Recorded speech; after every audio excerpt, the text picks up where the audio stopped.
Welcome to Our Hen House. This is Jasmine Singer.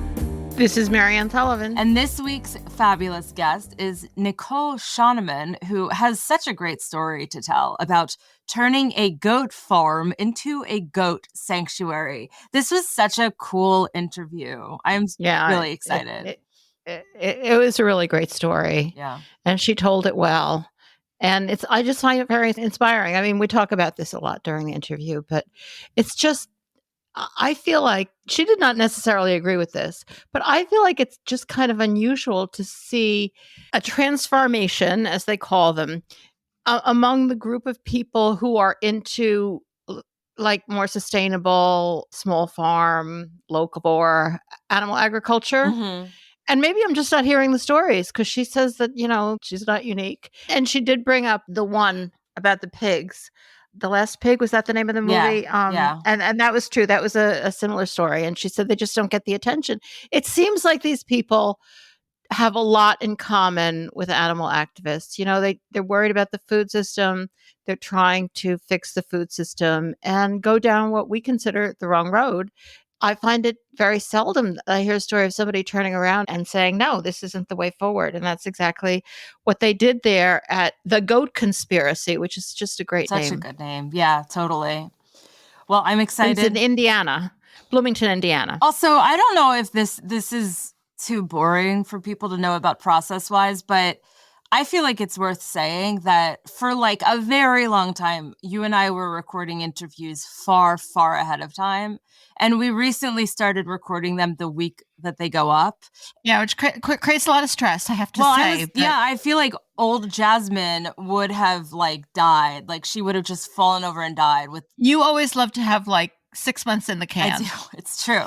It's true. But we kind of changed that recently, partly because our backup plan is like, if a guest falls through, we can just do it without a guest. And I think that created a little bit more ease. Yeah, we actually wanted to do a few episodes without guests. Our Hen Report episodes where we just like go deeper into the news. But as a result, I feel like there's this newfound like urgency, but in a good way. Ooh, we're getting that up on Friday. Sometimes we would talk about who the guest was, and you and I would be like, wait, what? Who? When did we do that interview? Yeah. We haven't put that up yet. Right. Yeah. And especially if it had anything to do with something that was timely, we had to like totally reschedule and everything.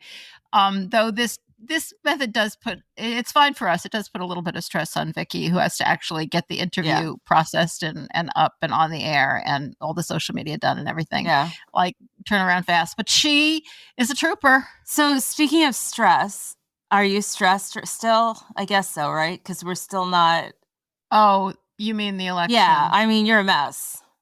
Yeah, I'm less of a mess because I've checked out. Oh, interesting. I've done what I don't watch the news anymore. I mean, I don't mean I've checked out that I don't care anymore, or that I'm not voting or donating or whatever, but I don't pay attention anymore because I can't stand it, because apparently we live in a country that has gone completely insane. I don't like, after all the years of all the articles explaining people's fascination. Yeah. It just makes me understand how civilized or apparently civilized countries have fallen into fascism in the past. Mm-hmm. And it boggles my mind. Yeah. All right. I guess I should shut up about it.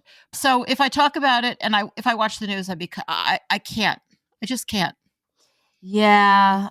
I feel like I've done what I could do, which isn't much. And maybe I haven't done everything I could do, but I'm excited about going to vote because, did we mention this already on the podcast? They have early voting here in Rochester, New York. And one of the places that you can go for early voting is Susan B. Anthony's home. And that's where I'm going to go vote. With any civility and intelligence and whatever else there is in the world willing, I will be voting for the first woman president. Really? That's shocking. That's so great. I love that you're voting there. I was wondering about that because Aren't you too? Well, I thought we were going to go together. Yes. My question is, it's like not in my district and I don't understand how. No, you can early vote anywhere. Oh, okay. Well then. You only have to vote day of. In your district. Well then, yes, of course I'll go there with you. Please. Like, And then we could, I mean, this is New York too, as everybody listening knows. and then we could go the rules to we vary. could go to the Susan B. Anthony grave afterwards. Right. And maybe we can, if it's not too crowded, maybe we can take another tour through the museum. I mean, the museum is her home, but they have a great tour. It's very, very moving. It's just, Yeah, it is. very meaningful. Well, let's talk about animals because that is, also stress-inducing. So we might as well stick with that subject. Yeah, actually, last week, if you recall, I was totally stressed out. So I came up with only good news stories and got you to talk only about the good news stories. Yeah. I'm not this year that just wasn't This week. pull-offable. I mean, we have a couple of good news stories that are good news in the sense that things are being covered that we care about, that we so often see nobody else caring about. But of course, they're horrible, horrible things. Mhm. It's just good news that they're being covered in the mainstream or almost mainstream press. Yeah, let's talk about them. So do you want to start with the Vanity Fair story that you found?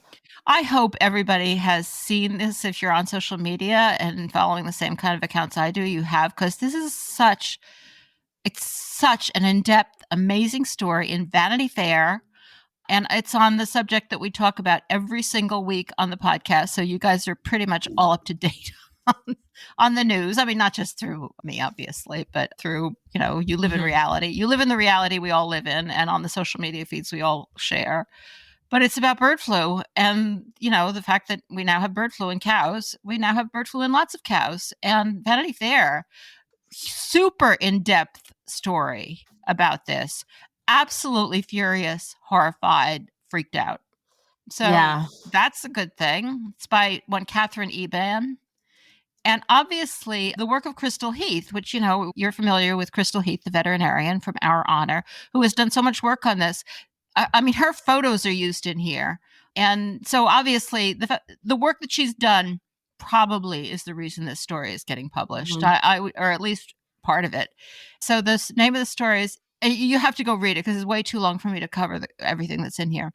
Inside the bungled bird flu response, where profits collide with public health. Already a great title. And then the subtitle is, when dairy cows in Texas began falling ill with H5N1, alarmed veterinarians expected a fierce response to contain an outbreak with pandemic-sparking potential.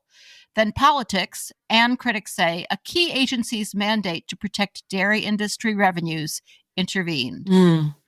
They're out for blood here. And, of course, the key agency is, of course, the USDA, as you all know. She is not fooling around. This is not supposed to happen. Our government actually has even more than it used to policies in place to try to confront a pandemic. I mean, it didn't work very well with COVID-19 and they put more policies in place, but they already had policies. It's a matter of how well they're carried out. Well, they're just ignoring them pretty much. But, and she's talking about how at the lower levels, and we see this so often with the USDA, at the lower levels, people are doing their job. People are freaked out. All these veterinarians on the ground inspecting dairy farms, were freaked out, expected a response, and nothing has happened. I'll pull out a couple of quotes.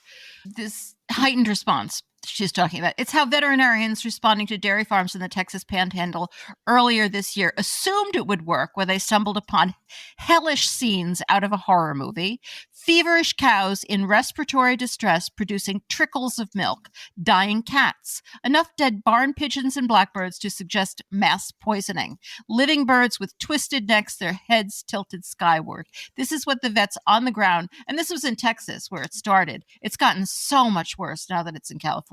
I mean, it's really bad. She goes on later in the article. Experts are hesitant to speculate about what could happen if the virus were to begin more widely infecting humans for fear of spreading panic. But the toll could, in the worst case, dwarf that of COVID-19. I mean, and the point that she's making, and a lot of these people are making, is that we don't know that this is going to happen. You can't know that ahead of time, whether this is going to happen. That's why you have to take all these precautions. Otherwise, you're just playing dice.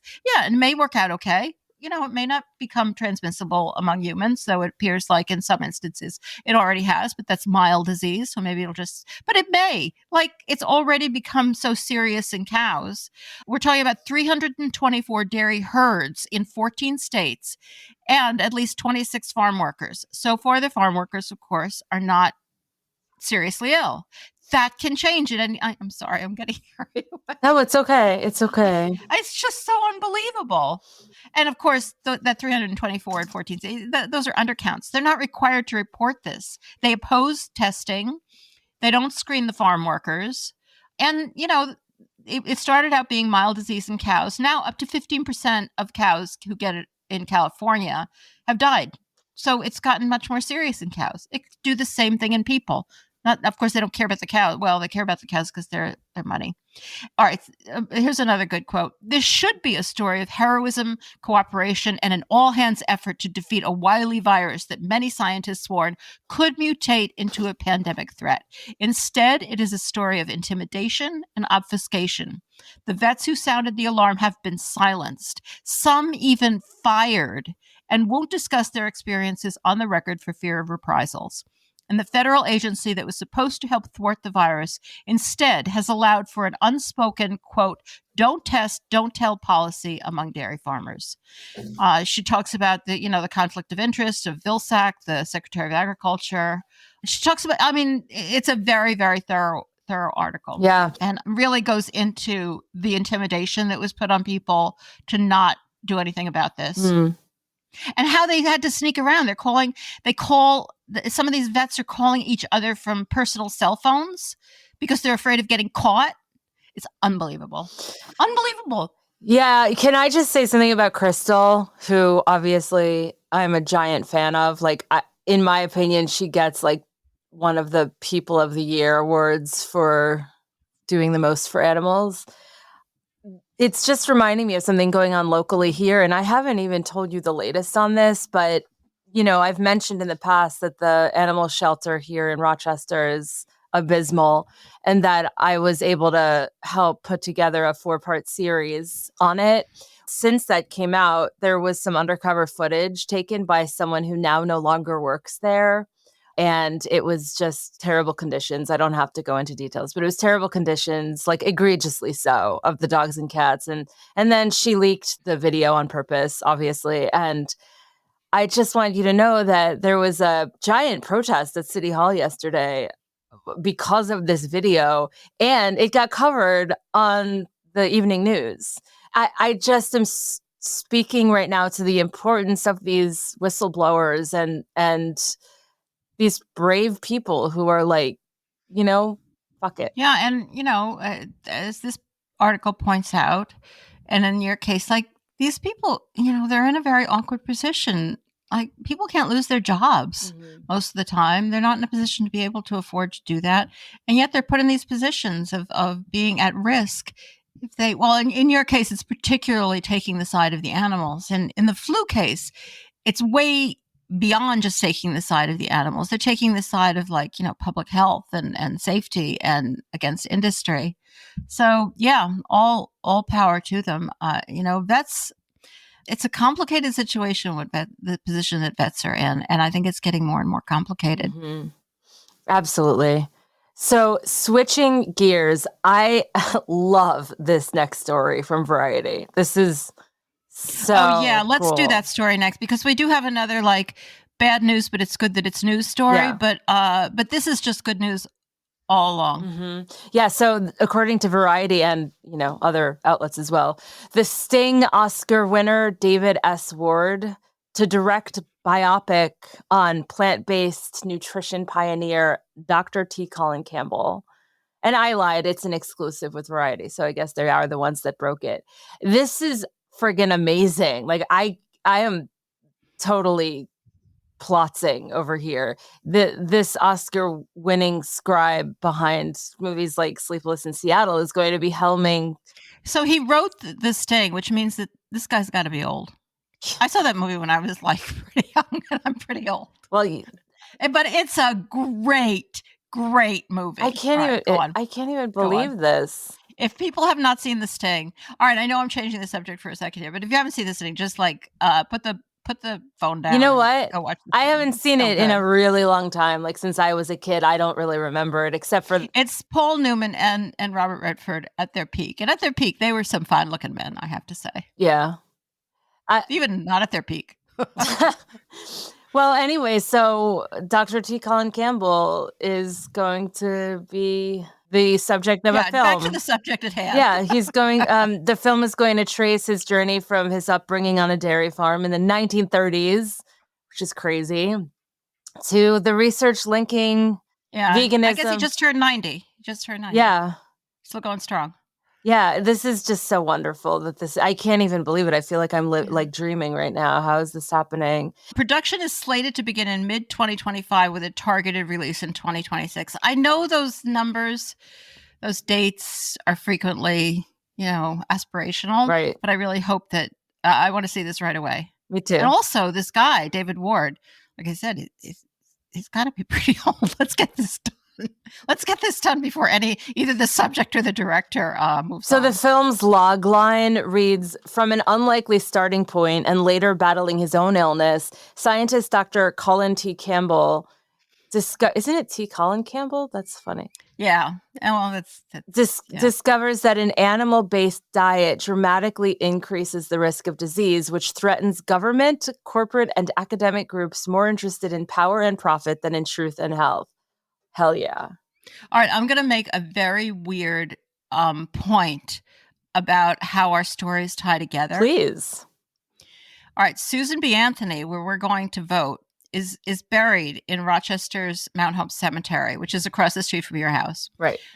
And T. Colin Campbell, we were walking around the cemetery and we saw a grave for T. Colin Campbell, and we said, could that possibly be the same T. Colin Campbell? But he's not even dead. But apparently it is. I mean, and he's not dead yet. Sometimes people they put up a stone that will be theirs at some point. So everybody, and you and I are going to be buried there. So everybody apparently is going to be buried at Mount Hope Cemetery. It brings all of the stories together. Yeah.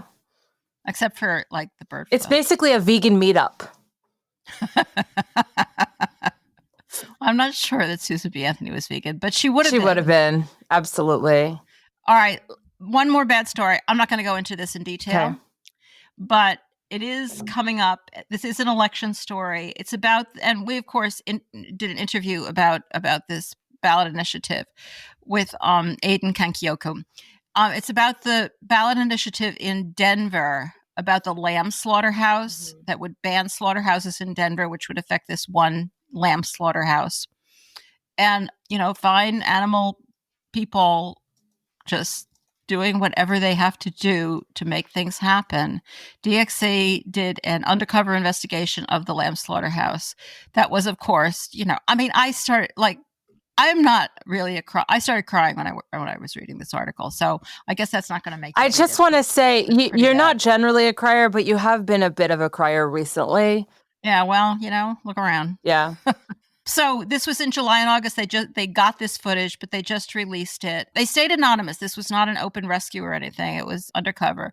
And then they released the footage through the Animal Activist Legal Defense Project at the University of Denver, conveniently, which, gives it, I think, a reliability factor. They're not going to make it up, even though their one response, of course, is the spokesperson, Bob Mariano, for the slaughterhouse, questioned whether The Intercept, which is where the story is from, had verified that the footage was from the Denver location on the dates claimed by DXC. As always, that's always their defense. It's like, what?